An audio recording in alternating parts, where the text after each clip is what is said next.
What's up, Chasers? Today we're going to talk about whether or not you should throw out everything in your pantry, fridge, and freezer if you're getting ready to go on a health journey. So if you're new here, welcome. My name is Monica. I'm a life coach, certified personal trainer, and nutrition coach. If you're already a follower, thank you. I appreciate you, and I appreciate the gift of your time. Now, let's cut to the chase. So a lot of people think that they're in the camp where if you're going to start on a diet, you're going to start eating healthy, you need to throw out everything in your pantry that is not healthy. You need to throw out everything in your fridge that's not healthy. You need to throw out everything in your freezer that's not healthy. And while part of that may be true, there may be some things in your fridge and freezer and pantry that are outdated anyway, so you need to throw them away. And there may be some things in there that you probably should do away with. But as far as tossing everything that's not healthy, I don't subscribe to that, and let me tell you why. First of all, to me, what that leads to is self-defeating behaviors. And I say that because if we throw all that stuff away, first of all, we're seeing money thrown down the drain. Second of all, we're going to feel really, really, really extremely guilty when we go and we do buy some more of that. Because first of all, we're going to feel like we wasted more money. And second of all, we're going to feel ashamed for eating it.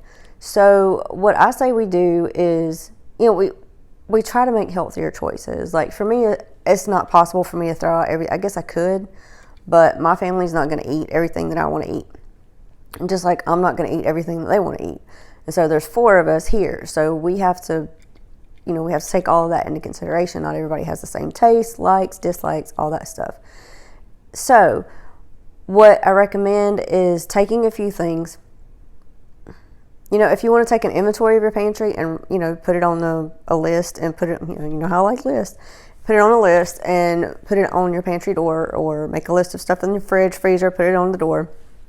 And then that way, you can remember the list that I talked about in the last episode, you can make healthier choices. So if you buy fresh fruits and vegetables that you want to start eating for snacks, that's great. Say you have carrots and celery. When you get that home, go ahead and cut up the carrots and celery.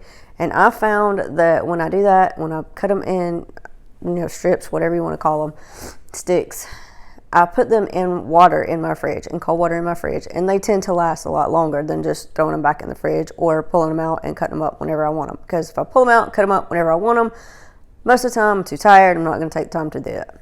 So if you do that, if you go get those things at the grocery store, when you get home, go ahead and do that. Secondly, go ahead and if you know that there are some snacks that may not necessarily be healthy, but they are healthier for you.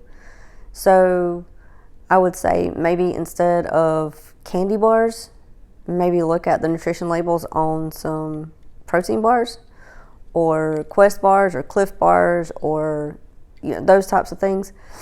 Kind is one that I really like. I have to be careful here because, first of all, with Crohn's and eating hard like almonds, nuts, those types of things, I have to be careful with that. And 2, we have a peanut allergy in the house. So, anyway, sorry, I lost my train of thought. Anyway, when we do those kinds of things, we try to make better choices. So it's not all about only eating fresh foods, only eating what we've cooked. I mean, that is a great way to get and stay healthy. It really is. And I know a lot of people do that. But some of us, it's just not feasible for. And we try to make the best decisions that we can. So when you're looking at the stuff in your pantry, fridge, and freezer, and you have your list of what can I do, what's 10 things I can do for my short-term goals, 10 things I can do for my long-term goals, and my 10 things, or at least one thing I can do for both of these. Maybe instead of, like when you go to the grocery store, don't buy chocolate chip cookies.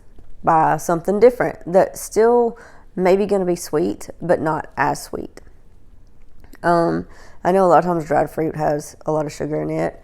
So I would say look at the nutrition labels, and if you're not sure, if you want to drop a comment or shoot me an email at JoinTheHealthChase@gmail.com, send me the label. I can tell you.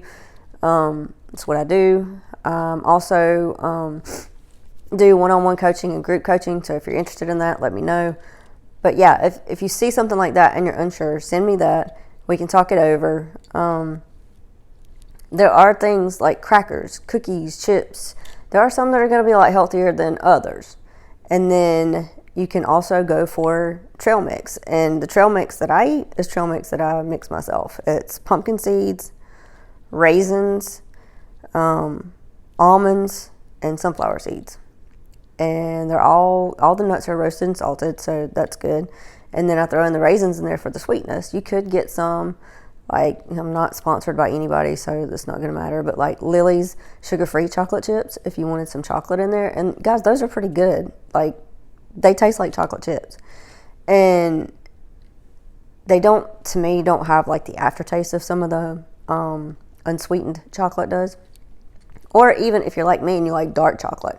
Dark chocolate, the darker the better. It's going to be better for you. It's going to have a lot of antioxidants in it too. So it's going to be better for you than milk chocolate. It's not, if you like the really sweet chocolate, it's not going to taste as good as milk chocolate, but it's going to be better for you, and it's still chocolate. And if you mix it with some of the salty, I don't know if you like the salty and sweet, like with the trail mix. If you mix it like that, you can do that. So anyway, if you have any questions or comments, feel free to leave them below, or even if you want to be a guest on the show. And then otherwise, shoot me an email, jointhehealthchase@gmail.com. And until next time, enjoy the chase.